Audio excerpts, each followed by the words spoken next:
that your parents' divorce brought up for you guys, which I tie to you guys because again, it's just been one of those years where I'm hearing things. But it was two men, Dondré and Kev, ultimately talking about vulnerability a lot. Yeah. In this, I won't say this season, but like in my experience of you all, talking about the challenges of, you know, tapping into that place. You know, for you, your wife kind of demanded that of you. And I don't know what's struck for you, even recognizing the difference between man versus males, but I'd like to hear more about like how you got to a space of recognizing the need to go a little deeper as a man.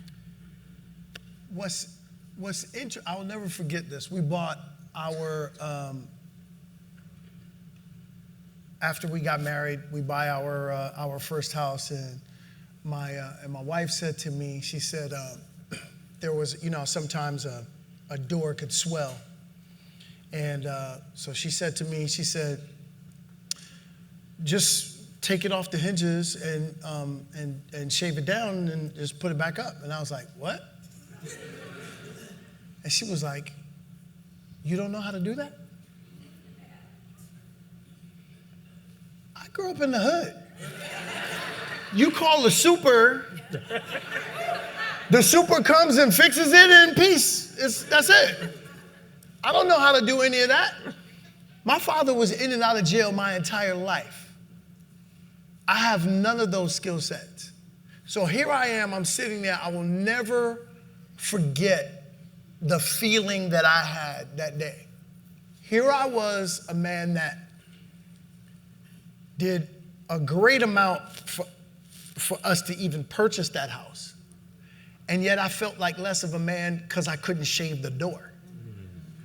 Now you got a couple of brothers who can shave a door but can't buy a house. So I'm sitting there and I'm going, wow. And it was something in that. She didn't know, she obviously didn't mean to hurt me with it. It was a legitimate question. But I remember that being a moment in my life about me beginning to question what manhood was.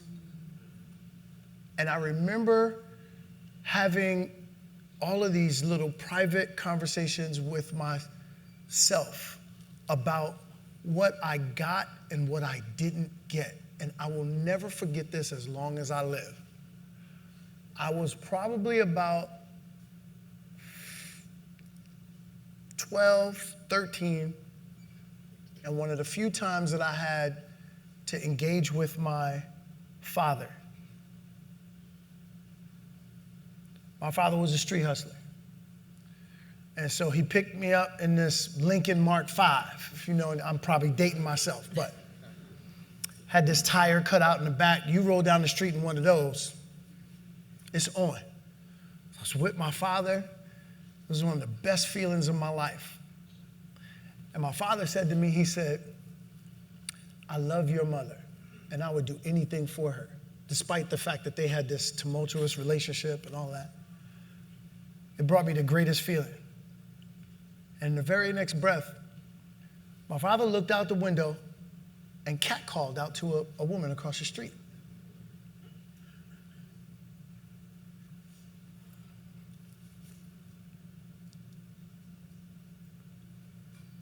I get emotional about that moment because while my father didn't tell this to me,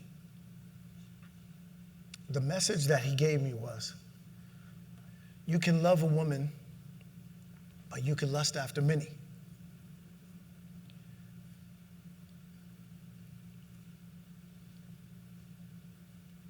And that put my manhood on pause for a lot of years.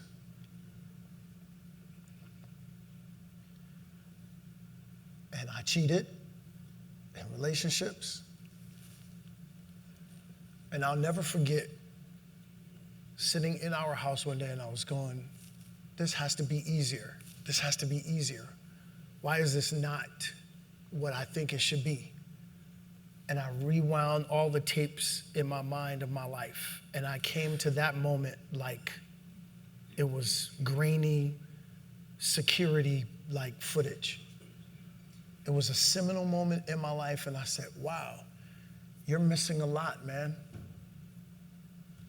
And I don't think that you are the kind of man that God intentions you to be, and you are going to have to be fathered. My brothers, I want you to hear this. You do not have to be fathered by your biological, but you do have to be fathered.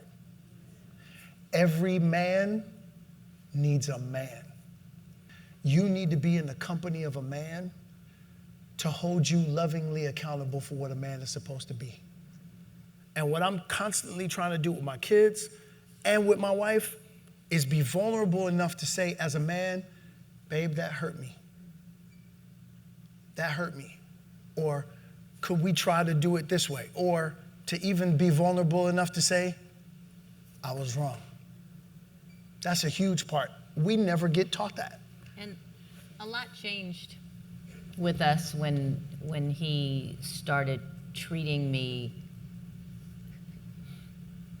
being more vulnerable like that. And I'm still, believe me, I'm still searching, you know, because he may not have had his father, but my dad was around, but I was raised with my mother. So, and it was always, it's woman, woman, woman. It's me and my mom. Men don't tell us what to do. And I am not the most vulnerable person in the world. And and I've had to learn to accept him with feeling, because that's just not where I come from. You just suck that up and you move on. Why are you so emotional about all this? You know, like, and so I've had to learn how to accept what he really is supposed to be. I've had to learn how to accept being loved, truly being loved. And but it did take him changing, and by his change of treating me with a softer hand, it made me softer a little bit. If every person said, I am the problem, but I am the solution. Because whether you know it or not, we all come with traumas. That's what you really are in relationship with. Don't forget about the genes and all of that and all of that. You are in relationship with traumas.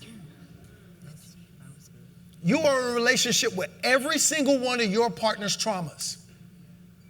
Her homework is to make sure that she starts dealing with those. My homework is to make sure I start dealing with those. My homework is not to fix her. My homework is to fix me. And you better get to doing your homework.